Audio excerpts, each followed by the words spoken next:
Shalom saudaraku sekalian. Welcome to Gibeon Church. Di sini bukan tempat untuk orang sempurna, tapi tempat di mana kita disempurnakan oleh kuasa Injil dan kasih karunia Kristus. Minggu ini kita kembali dalam perenungan katekismus dan kita sudah memasuki week yang ke-32. Saya akan membacakan pertanyaannya, saudara sekalian membaca jawabannya, begitu juga dengan ayat bagian firman Tuhannya. Apa yang Allah nyatakan di dalam 10 hukum?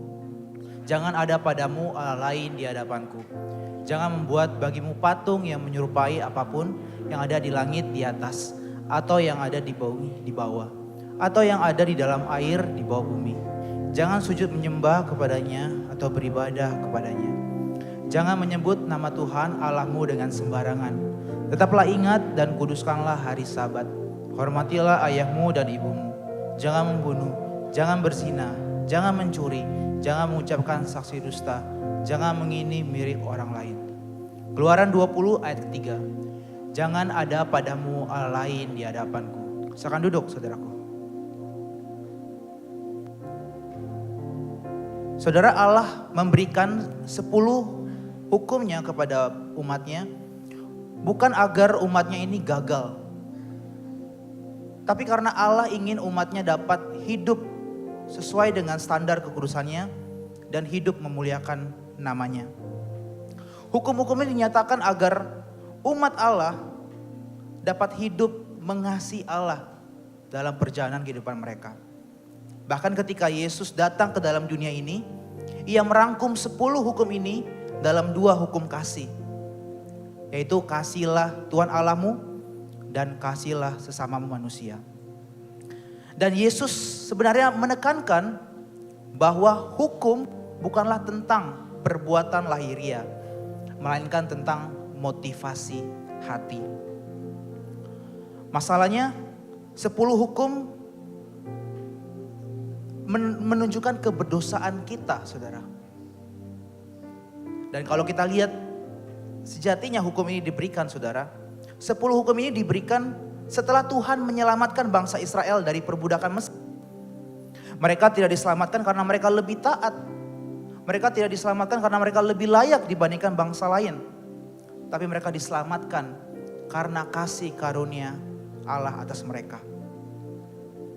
Artinya saudara, Allah menyelamatkan lebih dahulu, baru kemudian Allah memanggil umatnya dalam ketaatan.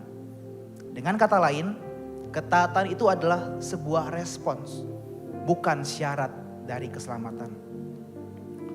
Tapi kita sama-sama tahu bahwa tidak ada seorang pun dari kita yang mampu menaati hukum tersebut dengan sempurna. Masalah utamanya bukan terletak dari kurangnya usaha. Masalah utamanya terletak dari hati kita yang sudah tercemar karena dosa. Sejak manusia jatuh dalam dosa, yaitu Adam dan Hawa, manusia cenderung memberontak.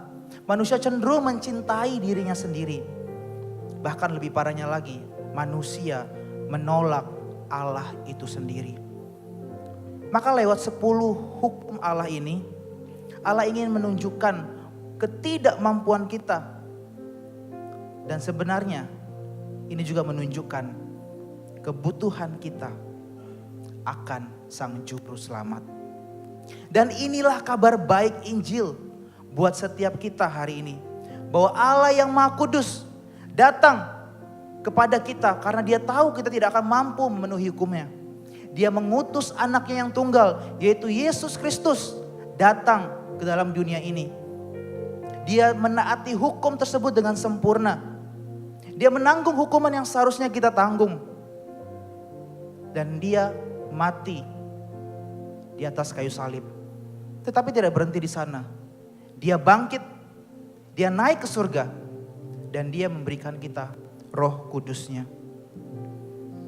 Dan bagi setiap kita yang percaya di dalam Kristus, Roh Kudus kini tinggal, kini berdiam di dalam hati kita. Dan roh inilah yang mengubah hati kita, memberi hati kita yang baru. Hati yang taat, hati yang dimampukan untuk dapat mengasihi Allah.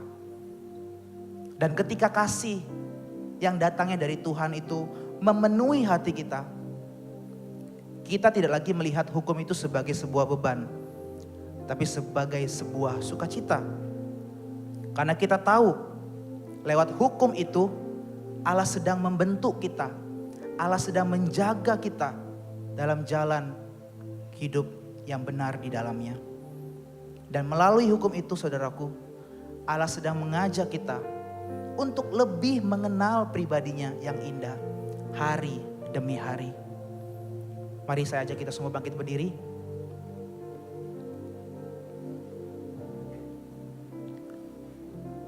Mari hari ini kita datang dalam doa pertobatan kita. Mungkin selama ini kita melakukan ketaatan kepada Tuhan karena kita ingin terlihat baik dari orang lain. Atau mungkin tanpa kita sadari, seringkali kita bermegah akan ketaatan kita, akan usaha kita.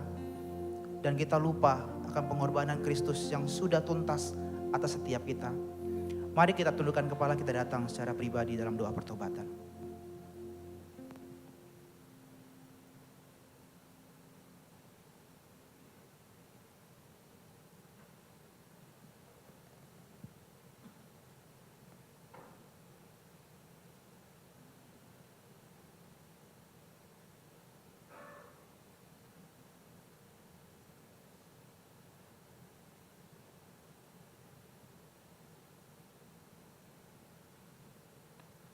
Bapa dalam surga, hari ini kami datang Tuhan, mengaku atas setiap kerentanan kami. Tuhan ampuni kami Tuhan jika selama ini ketaatan yang kami lakukan hanya untuk memoles diri kami untuk terlihat baik di hadapan orang lain.